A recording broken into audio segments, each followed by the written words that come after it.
It's Jordan Mulligan from the Mulliganbrothers, and today's interview highlight is with Colin O'Brady, an amazing adventurer, world record holder, feat achiever. It's just unbelievable stuff. Was such an inspiration to talk to him. Today's video is sponsored by mulliganbrothers.com, where you can buy the Not a Journal, the official Mulligan Brothers journal, link down below. But before that, let's jump into the highlight. Looking at the stuff you've achieved now and the stuff that you're doing now, was you born with this mindset, this mentality that you have at the moment? You know, I certainly give a lot of credit to that, to my parents, my mother for sure. You know, people always are saying, oh my gosh, your son walked across Antarctica. You must have been so afraid. Or, you know, he climbed Everest these 2 times, or he's in a little rowboat in the middle of a huge raging ocean, or, you know, these things like, you must be so afraid. And she always says to me, she goes, as a mother, careful what you wish for when you tell your kid every day they can do anything they set their mind to. And so I think that you know, like I said, I grew up in a humble background, but there was still this belief of a growth mindset, of a belief that you can kind of do anything you set your mind to. And that was something from a very small kid that my mother instilled in me. And I think that, you know, I fully have embodied that throughout my life, for sure. And I think that made a huge difference. Was there a turning point that sort of cranked it up, that made it that feeling more intense? You know, I think the biggest thing for me, you know, was when I was traveling in Thailand not long after graduating from college. Didn't have, you know, had never really traveled much, saved up some money from painting houses as a teenager, and said, you know, when I graduate from university, I want to see the world. And so, as many Brits do, I know it's not as common for Americans, but, you know, I took a backpack and for me a surfboard and said, hey, I'm going to go see the world a little bit. Amazing experience for me up until I found myself on this small beach in rural Thailand. And I saw a couple guys jumping a flaming jump rope down the beach, and I'm 22 years old at the time, maybe not a fully formed prefrontal cortex, or didn't have the realizing how risky that was, but I did that, and in an instant my life changed. So the rope, it wrapped around my legs and lit my body completely on fire, you know, to my neck. Survival mode kicked in when I needed it most, and I jumped into the ocean, which extinguished the flames, but not before about 25% of my body was severely burned, predominantly my legs and my feet. And, you know, I was taken in a moped, not an ambulance, but a little moped down a dirt path, like this 1-room shack. I was on this island in the middle of nowhere in town. There was not proper medical facilities, but they couldn't move me. And so I underwent 8 surgeries on these small island hospitals. There was a cat running around my bed and across my chest in the ICU. I mean, just basically a nightmare scenario. But the physical pain was one thing, but the emotional pain, I'll never forget this moment. This doctor walks in and he looks me straight in the eyes, and through his broken Thai English, he basically looks at me and goes, Colin, you'll never walk again normally. Just boom. And so the emotional sort of downward spiral was immense. I've been an athlete, an active kid, and just all of a sudden, you know, from a stupid mistake, you know, my life as I knew it was taken away from me. But we were speaking about my mother before, and she's really the hero of this story, which is she flew over to Thailand, took her 4 or 5 days to find me and track me down. And I said, look, they say I'm never gonna walk again normally. And she goes, you know, forget about that for a second, close your eyes. And she says, visualize you living your best life. Visualize yourself on the other side of this adversity. Like, what are you doing? You know, let's really visualize this. And this is still the same mother that told me you can do anything you set your mind to as I was the little kid. And I closed my eyes, and I start kind of smiling. She's like, what is it? And I say, I see myself crossing the finish line of a triathlon, which is not something, I was a swimmer, but I've never, you know, raced a triathlon before, but that's kind of what came to me in this moment. And what happened next, I think, is probably one of the most important moments of my life. My mother could have said, you know, I said visualize something, but like the doctor said you're not going to walk again. I'm bandaged from the waist down. I haven't taken a step in a month. And she could have said, you know what, like maybe something more realistic. But she didn't do that. Instead, she was just like, okay, like great, I believe you. I don't know how we're going to get there, but you're going to do that. And let's start training the mind and your body to get there. And so it was several months where I didn't take a single step. I was actually flown back to Portland, Oregon, where I'm from, but I was carried on and off the planes after 2 months of being in Thailand. I was in a wheelchair when I got home. But my mom didn't let up on that goal. She says to me that first morning, I'm sitting in a wheelchair in her kitchen, and she goes, Today, your goal is to take your very first step. She took a wooden chair from the table in front of our kitchen and placed it in front of my wheelchair. She goes, you got to figure out somehow how to take your first step today into that chair in front of me. Now I'm looking down at my legs. They're still bandaged. They're still bleeding. They're still fragile. I haven't taken a single step at all. But it takes me 3 hours kind of grabbing the edges of the wheelchair to get the courage to take that step on these still burnt feet. But I take one step and sit in the chair down next in front of me. But the next day, my mom moves the chair 5 steps away, the next 10 steps away. Each day I can take a few more steps. And then eventually, fast forward 18 months after I've been burned, I'd moved to Chicago to take a job to kind of get on with my life after this terrible tragedy.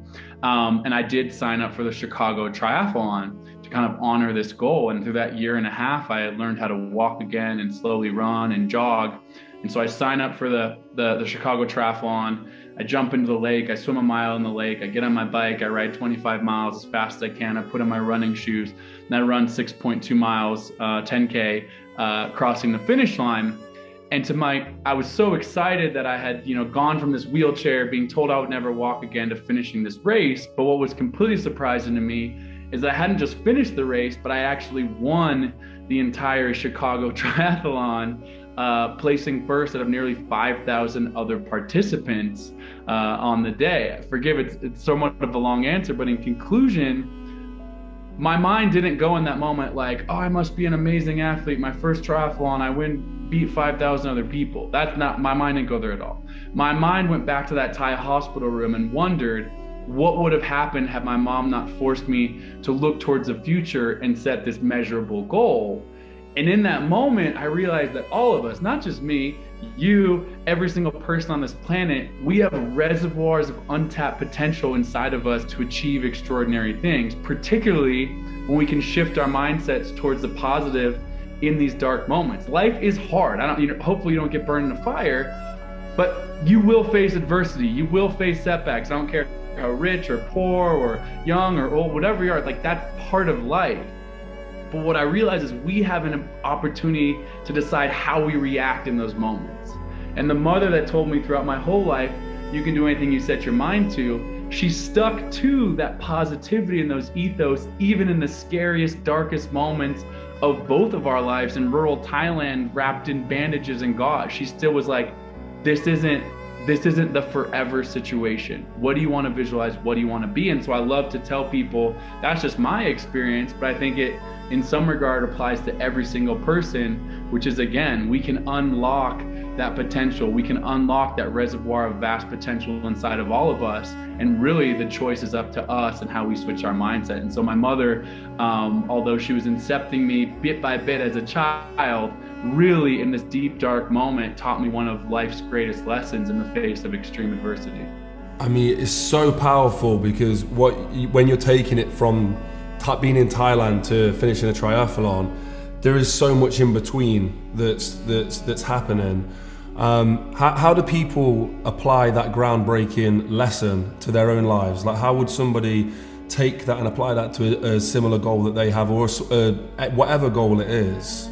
I think that there's a feeling in our lives when we are at a certain moment, especially when it's bad, we have this feeling like it's always gonna be that way. Like that's just the human condition. Like, oh my God, I made a bad investment and I lost all of my money. I'm gonna be broke forever, right? Or I'm burned in a fire, I'm bandaged from the waist down, I'm never gonna walk again normally. This is how it's always gonna be. But I choose to look at it a little bit differently, and I certainly learned this over time. I'm big into meditation, and there's a Buddhist, very old Buddhist mantra, which is commonly used, which is "this too shall pass" or "this too shall change," meaning like we're never in a permanent state.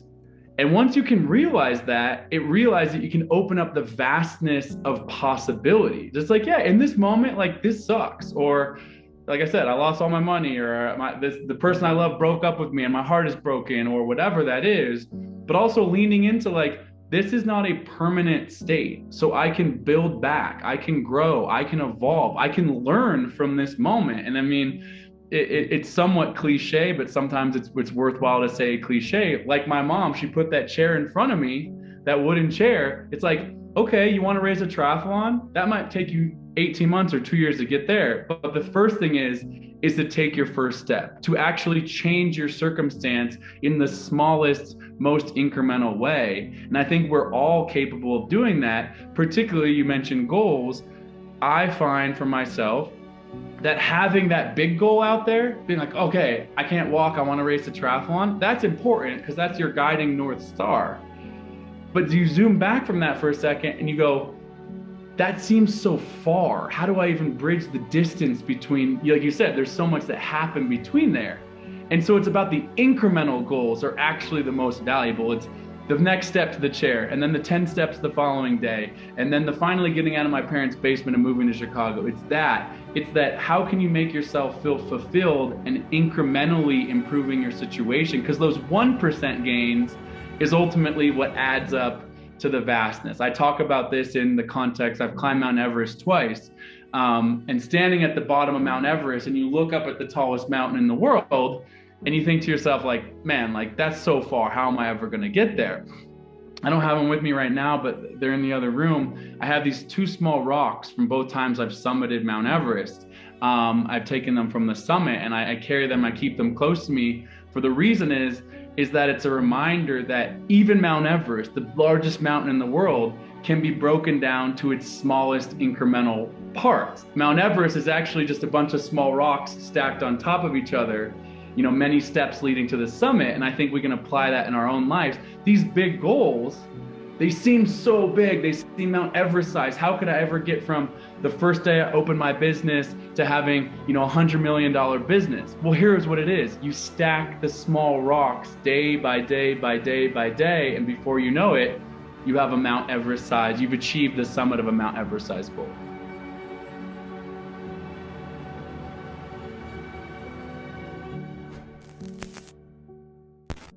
Like I said, Colin's feats and what he's achieved in life and business and everything is just such an inspiration. And this is where I'm so blessed to be able to speak to these people. And I think we all are, to be able to listen to these words and the content and hear what he's got to say. So thank you to Colin. Today's video was made possible by Mulliganbrothers.com, where you can buy the official Mulligan Brothers Not a Journal, which is basically a journal for getting shit done. It's on the website now, it's linked down below, and it's not like one of those arty-farty journals that keep going around at the moment. It's a proper journal to get stuff done. It's how I journal anyway. Guys, if you want to see what I get up to on a day-to-day basis, there is my Instagram at Jordan Mulligan Brother, and you can see what I get up to, how I make these projects, the people that I meet, exclusive previews, my workouts, my daily routine, ice baths, all that kind of good stuff. Yeah, thank you for watching anyway, guys. Have a blessed and productive day, and I'll see you in the next one. Go inspire some change, whatever you're doing, whether it's cleaning the streets, whether it's the job that you do. It could be a massive gesture. It could be holding the door open for somebody, but go inspire some change. Have a blessed and productive day, and I'll see you in the next one. Peace.